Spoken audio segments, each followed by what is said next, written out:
The last storm was already on the horizon when I woke that Sunday morning. It hung in the south, a solid black wall of dust, churning and seemingly motionless. I'd every intention of sleeping late into the morning, as had been my Sunday custom since Adele and the girls had left. But the distant rumbling and crackle of lightning dragged me from the bed just after sunrise. I shuffled drowsily around the farm in the early morning, lashing the doors of the barn, rounding up the 2 stubborn hogs and shuttering the windows. But soon I found myself rooted in place, captivated by the writhing shape in the sky.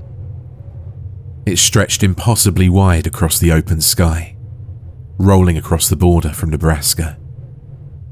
The air had a dry, electric chill, and already the sickly yellow wheat swayed in anticipation. I was in a trance, eyes locked on the distance, when I saw a small light dust plume to the west, picked out in stark contrast with black beyond. The horse and rider at the base of the little dust devil approached the farm at a sharp trot, and my dust-bleary eyes registered the silhouette. Carl Jordan had owned the farm next to mine for as long as my family had been in the Dakotas. I grew up with his great booming laughter warming our home nearly every night. His usual broad, yellowing smile was absent beneath a recently trimmed moustache and broad-rimmed black hat. His dark suit was blotted with a fine layer of grit that he brushed absently at. "Eddie," his voice was tired and small as he looked down at me. "No church today?" I hadn't been in months, and he'd once admitted to envying me. I just didn't see the need any longer, and I've relished the extra hours. I ignored the question. "What's troubling you, Carl? Matty all right?" I asked. He turned towards the south, to the storm, and sucked loudly on his lower lip. After a few moments of thought, he sighed deeply, with a phlegmy rumble. "The Hattersons are dead. All of them, except Saul," he said evenly, not returning his gaze to mine. I drank this in for a moment, feeling the insides of my sinuses beginning to burn in the cold and arid breeze. I briefly dwelt upon the image of the youngest Hatterson, a tow-headed toddler with the dim-looking smile that I'd seen at the general store with Saul and Molly a few days prior. "How?" I asked finally. He grimaced slightly, still gazing south. "Saul's missing. No one's seen him since last night. Molly and the kids are dead, and Saul's gone. It don't sound good." Carl slumped forward a little, and I saw, not for the first time, how old he was. "The whole hornet's nest is stirred up over in Picton. He was going to lose the farm, they say." Fleetingly, it concerned me that I could easily see the connection between these facts. "Matty's fine," he said after another silent moment. "Just a little ill this morning. Thanks for asking." He broke from the black clouds and fixed his eyes on me. He offered a pale imitation of his familiar smile, but his eyes remained squinted tight, haunted. He looked as if he had more to say, but at last he just nodded and gathered the reins. "Be safe, Eddie," he said, a phrase worn smooth by repeated use, and turned towards his farm, trotting quickly, head still crooked towards the storm. By noon, I could only watch as it reached up and blotted out the sun. Some days later, the dust storm enveloped us, obscuring the sky like the hands of God. I did my best to ration the allotment of bourbon I'd poured off that morning, watching the black wind scour the earth through a broken shutter slat. During the storms of the years before, pale and weak compared to this tempest, Adele would huddle with the girls to read scripture, inevitably ending with the revelations in hushed, reverent tones. I tried not to scowl at her fear and awe before, but now I could feel a little tremor of doubt in me as I looked out at the sackcloth sky. When the sky darkened a few shades at nightfall, I prepared a small meal of bread and fried eggs and drained the rest of the bourbon. Later, I laid in the unmade bed with the world spinning and the sky howling outside and tried not to think. The storm raged stronger than ever the next morning, the sun winking through the maelstrom, a fat circle of hazy orange like a fading coal. Late in the day, it showed no sign of abating, and I resigned to leave the house, if only to feed the animals. I tied my goggles to my head and a damp bandana around my mouth, but I still gasped at the ragged burn of the dust when I stepped outside into the storm. The lining of my throat seemed to crack and bleed within moments. I could barely see the barn, but I set out instinctually towards it. A tall hillock of fine black dust was pressed to the side, and it took me a few kicks to clear the door. The dust had seeped in everywhere, and the hogs and cows were covered in a layer of grime. They stood still in their pens, eyes red and glassy, shuddering and jerking with each loud creak from the roof beams. They ignored the food. There was a twisting coil of anxiety in my chest when Carl arrived, leading the terrified horse behind him. His beard was matted with dust, and he had to sweep the lenses of the goggles clean at my doorstep. But instead of entering, he only waved me out to join him. "You need to come with me," he shouted over the storm. The dust between his teeth had formed a thin black mud that flecked at the corners of his mouth. It was his tone, flat and even, that terrified me. I didn't argue, but pulled on goggles and offered him a second bandana. I followed close behind him, one hand on the horse's haunch. Carl picked his way down the path, navigating by some uncanny memory of the curves in the little road. We walked cautiously and deliberately west for the better part of half a mile, past Carl's own farm, towards the leaning shape of the Collins farm. A throbbing dread began to stir in my breast as we approached. The door was thrown wide open and off one of its hinges, swinging violently in the wind.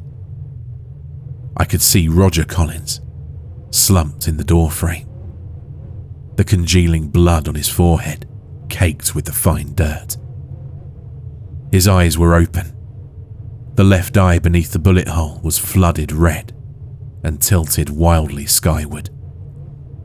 Clutched in his curled hands was a rifle with one spent casing. Abigail Collins and her youngest were inside, curled tightly around each other in the corner of the room.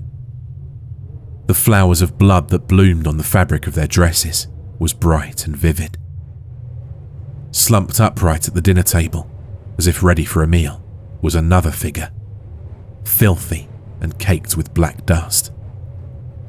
He seemed composed, sitting upright and proud, despite the pinprick bullet hole, clean and bloodless, standing starkly in the center of his throat. His grimy skin was dried and shriveled.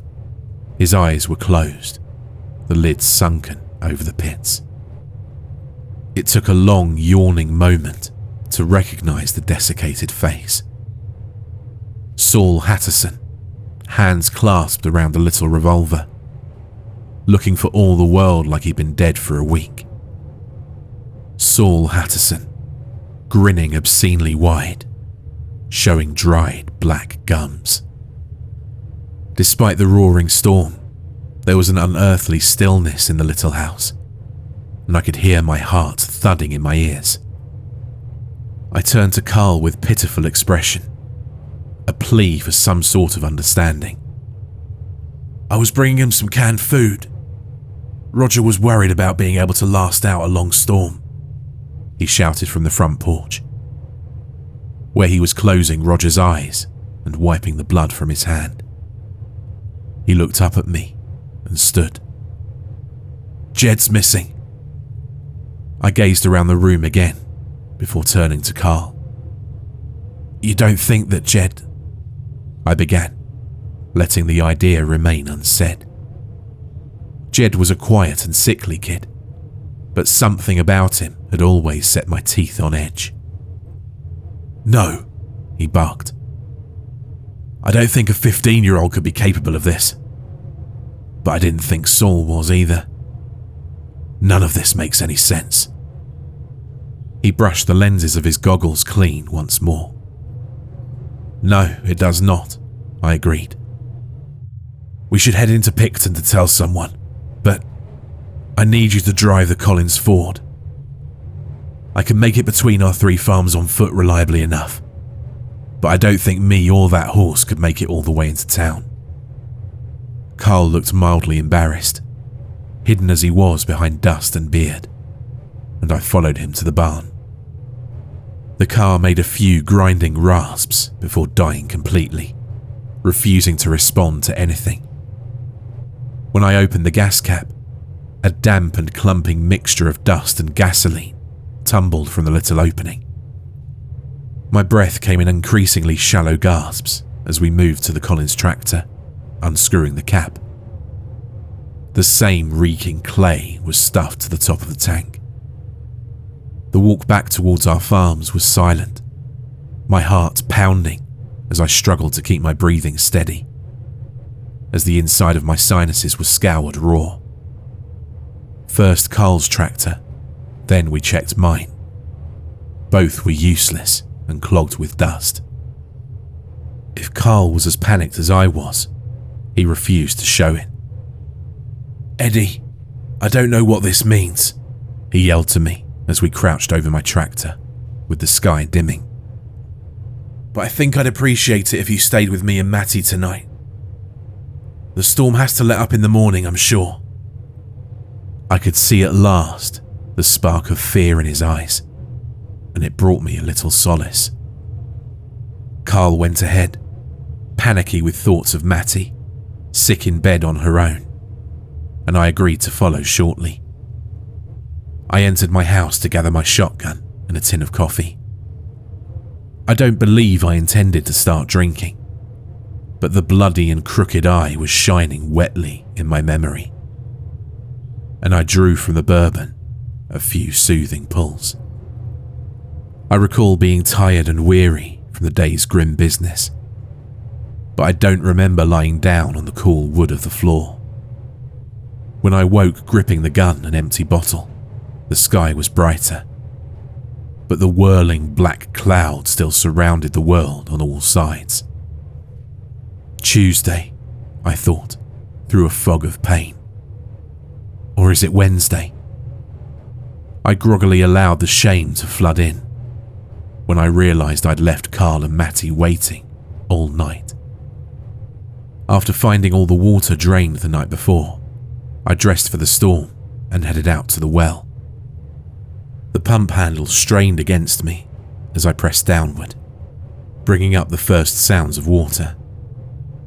What came out of the pump was black and viscous, a thin black paste. I dropped the tin bucket in disgust, feeling yesterday's dread igniting behind the alcohol ache, and I turned quickly towards Carl's farm. On the road, with my destination not yet visible, I turned to see behind me. There wasn't even the faint outline of my barn. In that moment, I was alone, surrounded by a wall of vibrating earth and wind all sides. It could have been all of creation, and I would never know. It could be the end of creation, and I would never know. I turned back towards Carl's farm and began to run in a panic, frantically hoping I'd not altered direction. As the small unpainted house came into view, I saw Carl's horse, lying motionless on the ground, still tied to the railing on the porch. A small dune of black dust had formed against one side. The door was wide open, slamming into the wall with a sharp crack at each breath from the storm. My panic spiked like a fever when I stepped inside, and my body began shaking violently. Mattie lay spilled from her bed, trailing sheets and a shredded fragment of her nightgown. Her head was twisted, the neck bruised and bent, and bulging glassy eyes seemed to stare directly at me. Her tongue was thick and black between her teeth. Seated on the bed above her, spindly legs dangling over the edge, was the dried and leathery corpse of Jed Collins, the missing boy. His eye sockets gaped empty and black as he silently grinned out at the world. Carl was nowhere to be found. I backed out quietly from the house, at last truly toning out the chaotic roar of the storm. My mind spun trying to make sense of utter madness, and it stoked the fires inside me. Panting, desperate dread flooding my limbs, until I found myself propelled blind, running through the storm towards my home. I continued past the hulking silhouette of my barn, legs flooding with fire as I sucked in great lungfuls of choking dust. I thought nothing of destination. I only wanted to get as far away from the storm as possible. Far from the empty houses of my neighbours, and from empty eyes and wicked grins. I made it as far as the thin fork of the Missouri that carves the far edge of my land. I saw, through the wall of shifting haze, the black outline of the river from a distance. When I approached, legs slowing and lungs burning, I saw the river more clearly, wide and unearthly still. The water was black and thick, and in mute disbelief I watched it flow, slowly, like molasses, under a dark and churning sky. And then I began to understand. Not long after, I nailed the shutters closed, driven by an animal urgency of purpose. The door I braced with Adele's heirloom cabinet, allowing it to crack and splinter on its side as I stacked a steamer chest on top. I didn't really believe that this would slow whatever would come tonight in the howling darkness, but I wanted to have the time to know, to be sure. The last bourbon bottle lay empty on the floor, and I was glad for this, for the chance to be clear-headed at last. I sat, back to the wall, facing the door with the shotgun in my hands, and I waited. The sky darkened, and the storm continued to howl. I measured my breaths, trying to hold on to that moment of calm, to stretch it out until it dried and snapped apart. It was late at night when it arrived. I could hear the heavy footsteps circling the porch, pulling lightly, testing each shutter. My hands were suddenly slick with sweat on the barrel of the shotgun. The shuffling footsteps stopped in front of the door, and I saw the wood flex ever so slightly as pressure was applied. A scraping sound began to rise, hissing from the small barricade as it began to slide slowly across the floor. The force on the other side of the door increased slowly, steadily, grinding against the heavy barricade until the door was open to the storm and to the night beyond. The figure swept into the room with a silent grace that surprised me and stood regarding me.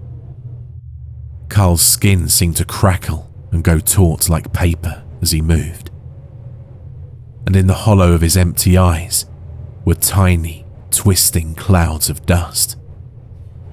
Blue ribbons of electricity arcing across the sockets. He was smiling, a smile I'd never seen from him, A wide, obscene grin. I felt a strange sort of calm then, the surety of knowing, despite the impossible madness of it all. I raised the shotgun. "Eddie," the thing inside Carl hissed, in a voice like grinding sand. The corpse took another step towards me, and I saw a black trickle of mud from the edge of its cracked lips. "Go ahead and shoot, Eddie. See what it gets you." I smiled back at him, seeing the solution so clearly at last. I took a moment to be thankful that Adele and the girls were gone. Thankful, in an awful way, that I'd struck her hard enough for her to finally leave me. This would not be the night that they die. It had moved halfway across the room now, shuffling towards me. The malevolent sparks of its eyes locked on me.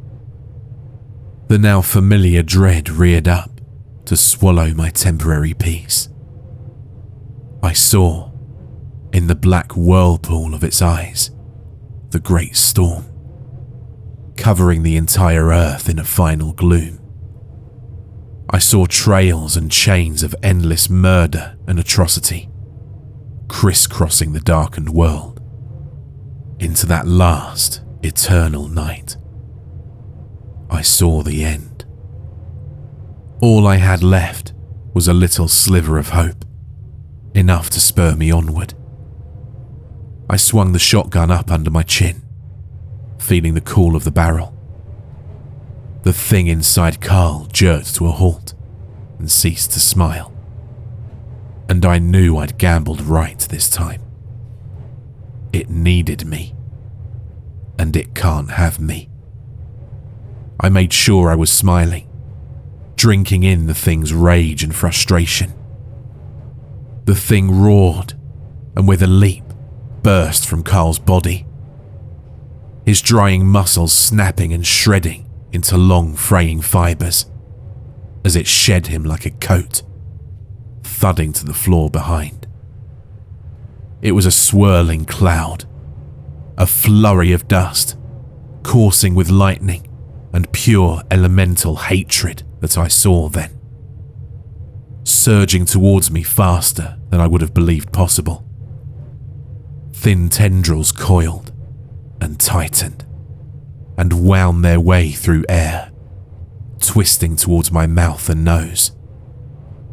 I could feel them caress the raw passages of my lungs, hot, twisting, and unmistakably, horribly alive as they slid into me. I pulled the trigger.